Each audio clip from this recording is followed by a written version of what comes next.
طلع البدر علينا من ثنيات. Sekarang saya jawab pertanyaan. Pertanyaan yang pertama, apakah berdosa kita orang tua bila anak cucu sulit untuk disuruh sholat? Muru auladakum bisolah, suruh anakmu sembahyang wahum abna'u sab'a sinin, umur 7 tahun. Yang umur 7 tahun angkat tangan? Oh, tak ada. Umur 7 tahun suruh dia sembahyang. Kalau sholat umur 7 tahun, berarti baca surat pendeknya umur 5 tahun. Makanya ibu sambil memasak pagi, sambil memeras santan, sambil menggoreng nasi, Bismillahirrahmanirrahim, Alhamdulillahi Rabbil Alamin,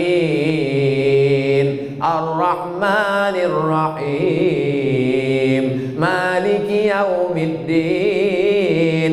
Anak itu mendengar, hafal dia tanpa melihat Al-Quran. Dia tak bisa baca, tapi dia bisa hafal. Maka nanti umur 7 dia akan sholat. Umur 7, wadribuhum fil asrah. Umur 10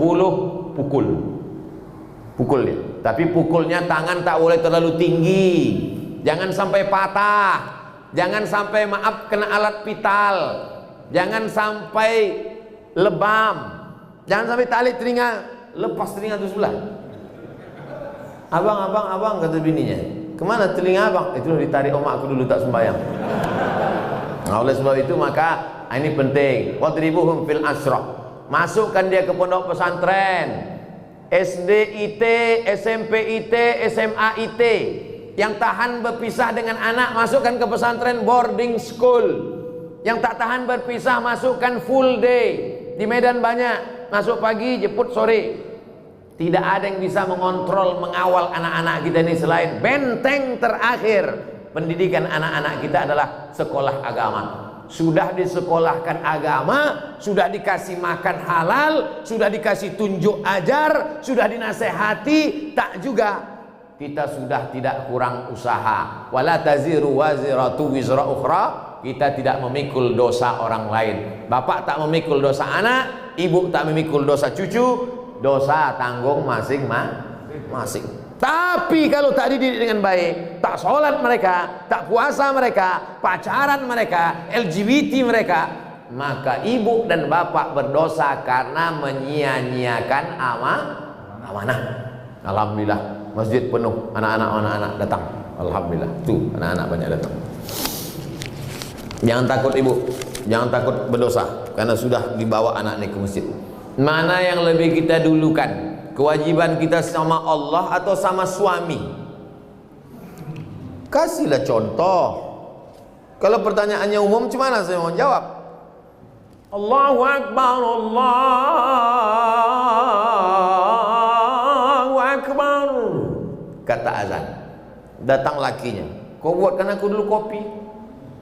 Mana yang lebih didulukan? Ibu sholat atau membuatkan dia kopi? Ini tak akan terjadi. Kenapa? Karena bapak itu pasti ke masjid sebelum azan. Mana mungkin dia minum kopi orang azan? Tapi ibu dapat Fir'aun, inilah.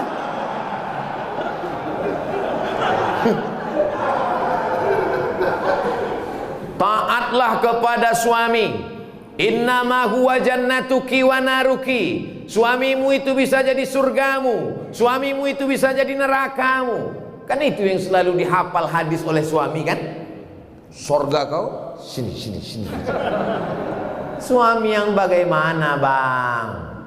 Ibu mesti cerdas sikit. Kasih tahu dia suami yang ke masjid bang, dia ke masjid. Tapi ibu juga tak bisa menasihati bapak itu. Jangan mentang-mentang ibu udah pengajian pulang dari sini bang. Assalamualaikum. Nah, mudah-mudahan bapak yang belum ke masjid, amin. Tapi kalau ditengok ini bapak ini sama ibu ini orang-orang masjid semua, insyaallah. Kita doakan mudah-mudahan dapat hidayah. La ta'ata li makhluqin, itu kaedahnya. La ta'ata li makhluqin fi ma'siyatil khaliq. Tidak ada ketaatan kepada manusia kalau menyebabkan durhaka kepada Allah. Ibu disuruhnya misalnya buka jilbab. Aku tak suka lah tengok kau jilbab, macam nenek ku tengok. Coba kau buka jilbab itu, kau cat warna kau, rambut kau 3 warna merah kuning kelabu. Ibu tak mesti patuh, karena perbuatan itu melanggar syariat Islam. Taat dan patuh pada suami selama itu taat kepada Allah dan Rasulullah Sallallahu Alaihi Wasallam. Kalau disuruhnya ibu pakai jilbab panjang, patuh. Kalau disuruhnya ibu ikut pengajian, bagus. Kalau disuruhnya ibu bersedekah, patuh. Tapi kalau disuruhnya melawan perintah Allah, la ta'ata. Itu kaidahnya, la ta'ata li makhluqin fi maksiatil khaliq. Tak ada ketaatan kepada makhluk kalau menyebabkan maksiat kepada Allah. Ustadz, apakah kita terlalu khawatir dengan virus COVID ini bisa merusak akidah kita, Pak Ustadz?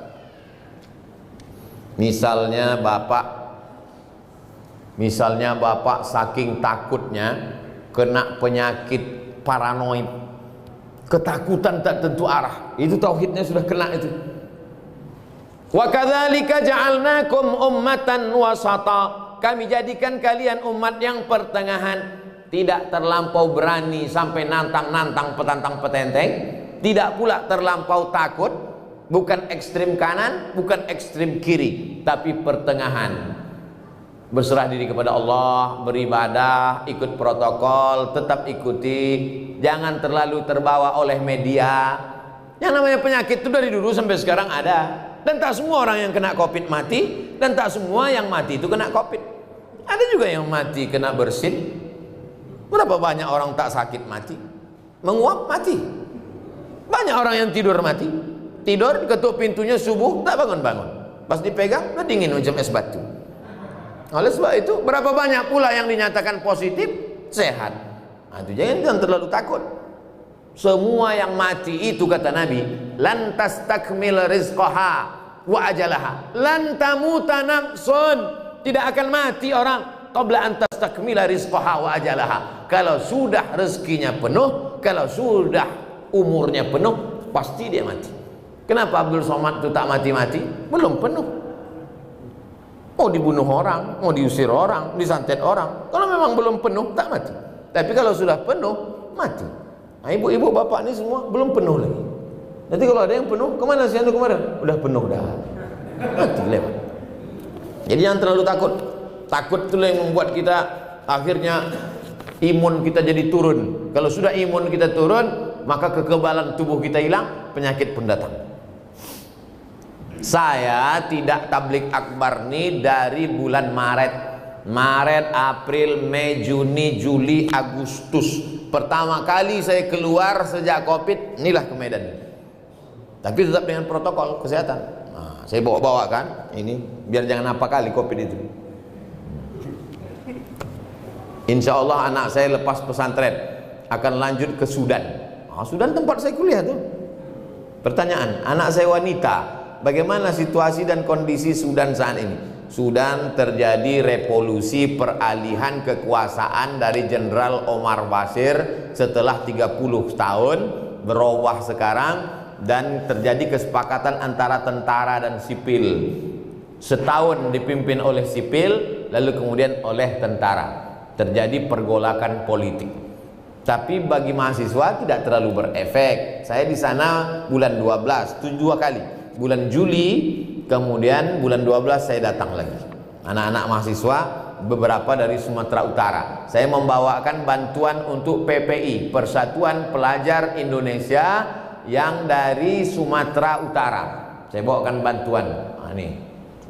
Datanglah dari provinsi lain minta juga. Saya bilang ini duit orang Sumatera Utara, kalian minta lah ke kabupaten provinsi kalian masing-masing.